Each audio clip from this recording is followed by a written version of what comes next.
Would you like an aggressive counter to the positional safe Ruy Lopez? I'm Grandmaster Max Illingworth, and I'm going to show you a really awesome game in what's known as the Siesta variation. And it's a funny name because siesta is the term for having an afternoon nap in Spanish, and yet the siesta is anything but a quiet positional line. So after a6 and bishop a4, black doesn't play the normal knight f6 in this game. He plays the move d6, just solidly building the pawn center like this. And now white could avoid the siesta if he were to castle, after which we could have a more positional game. Bishop d7, c3, g6. And I'm not sure whether it's more of a King's Indian or more of a Perk defense, but either way, black will castle kingside with an interesting strategic battle. But that's not what we came here for. We came here for the siesta, which is where we meet c3 with the move f5, striking back against the center. And now we see why we didn't rush with the automatic knight to f6. So after e takes d5, e takes f5, bishop f5. Ready to kick back with e4 now if they play d4. So after castles, black played bishop to d3, killing all of those white queenside pieces in one fell swoop. Now after rook e1, the best move for black would be to play bishop to e7, and only then to play e4 to anchor that bishop in on d3. Because when you start with e4, white has a really nice trick to get the advantage in this position. Do you see the move that white could have played here? Now it's worth noting that white is actually not forced to move that knight because the e-pawn is pinned anyway. And so with the move bishop c2, white could have gained the advantage using the pin on this pawn to good effect. Instead, we had rook to e3. Black broke the pin, bishop to e7. And for the theoreticians who might like to look at a knight a3 as a way to get an advantage, but white played the automatic knight e1, thinking that that d3 bishop was as dead as a dodo, but black came up with a great resource here to keep that bishop in the hunt. So do you see the move that black can play to go for a counterattack? Congratulations if you found bishop to g5, hitting that rook on e3. If that rook tries to run, we're just going to keep attacking it and give him no respite whatsoever.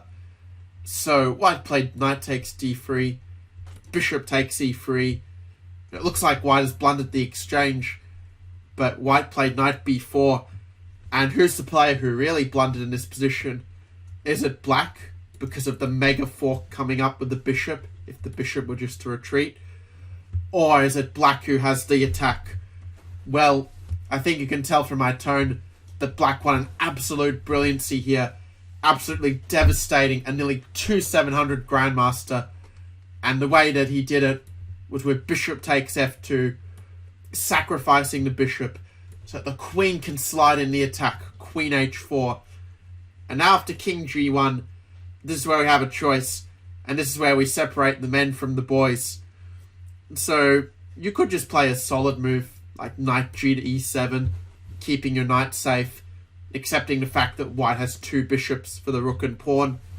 But that's not what Adhiban did here as black against Sergei Tiviakov in a tournament in India, 2009. It might have been 10 years ago, but the attacking spirit is still strong. For black played knight to h6, not caring at all about knight takes c6. In a later video, I'm going to show you a really amazing nightmare of a game where white played the move g3 and the knights and rook did a better dance than anything I've seen in my life. But instead, white played knight takes c6, thanking black for the free piece. So, what did black play in this position? Can you tell me Adhiban's move? So he didn't take the knight and allow white to take that rook and just be a piece up in this position. Instead, black played castles, swinging that rook into the attack, threatening the back rank mate with queen f2 and queen to f1. And white already felt the need to make luft for his king with h3.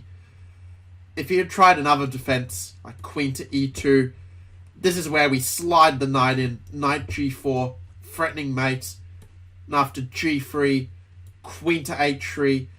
Already the storm clouds are gathering around that white king.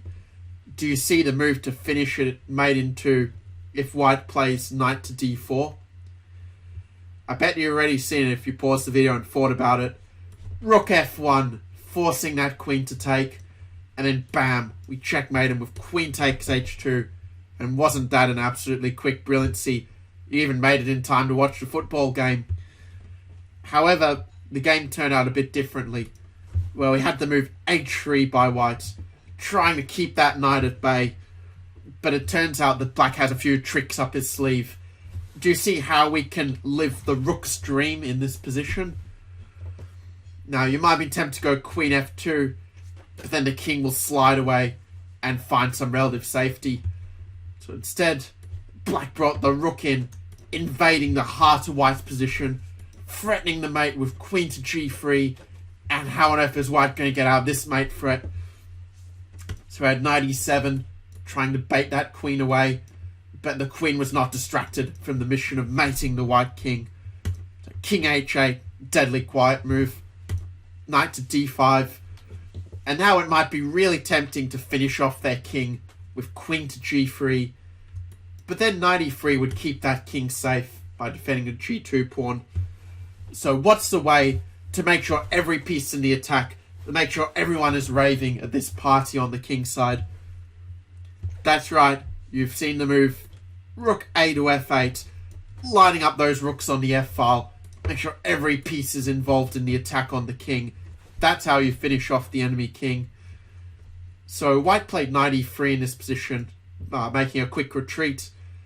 But how does black win if white tries bishop to d7 and tries to defend from the side? Well, then we can crash through. Rook takes g2, bam, rook to f2, king to h1, and now we just have to penetrate with the queen to set up the lawnmower mate. Queen to g3, either they get made on h2 with a major piece, or if queen g1, we play queen f3, and that's made on the next move. So that wasn't really an option for Tiviakov. Instead he went knight to e3, and here is where black found an absolutely brilliant move to decide the game in his favour. You're going to want to pause the video to see if you can attack like the Indian Tal, Baskar and Adhiban. Welcome back. I'm sure you're as pumped as I am if you saw the move that black played. Rook 8 to f3, double exclamation mark. That rook is straight in the enemy territory, and white can take the rook only if he wants to get the game over with quickly. Queen g3 is a check, and mate on the next move. So white played bishop to d7, queen g3 anyway. I mean, just look at all these pieces just swarming around the white king. They're all buzzing around like bees in a beehive. Now after queen e1, white's desperately trying to mount a defense, saying, well, if you take my knight, I'm going to take your rook on f2, and you're not going to mate me in the next 5 moves. But here, we can again use the key lesson of this game. And this is a lesson that, if Kasparov had mastered this, then he may have even made it to 2900, based on an excerpt I read in Ogard's attacking manual, where he showed some games where Kasparov played a great attack. He was so close to mating the opponent's king, but just at the one key moment, forgot to bring his final piece into the attack, and it meant that instead of winning, he had to settle for a draw. Well, rather than settling for the draw here, Adhiban realised he just needs to get that knight into the attack, and it's lights out for white. So he came up with knight to f7, exclamation mark. Now it looks like a quiet move, but it has a very devilish intent to bring the knight to g5, and from there to take on e3. Well, okay, white gets to make some moves as well. He'll try to get these spectators into the action.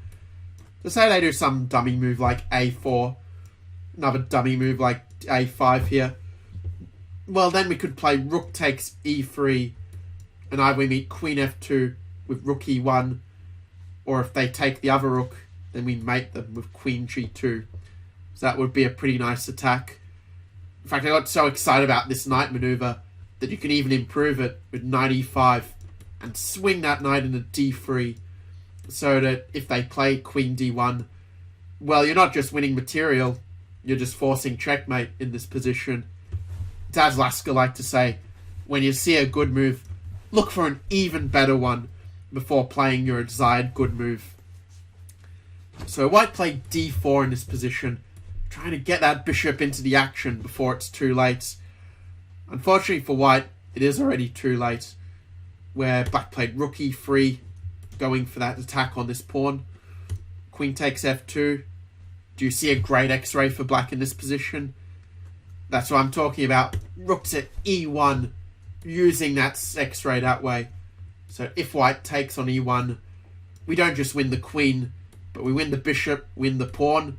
And hey, we're having a massive buffet on the queen side. And only black was invited as such. So white thought he could try to hold on a bit with queen f1. I mean, if you jump in and take that queen, well, then white will have a few pieces for the queen. So Adhiban played an even better move. You're remembering good old Lasker. He played e3, swinging that pawn in and preparing the invasion of the queen. So after knight d2, black used the pin once again. Queen to f2. And white resigned here. He can't take that queen because of the pin.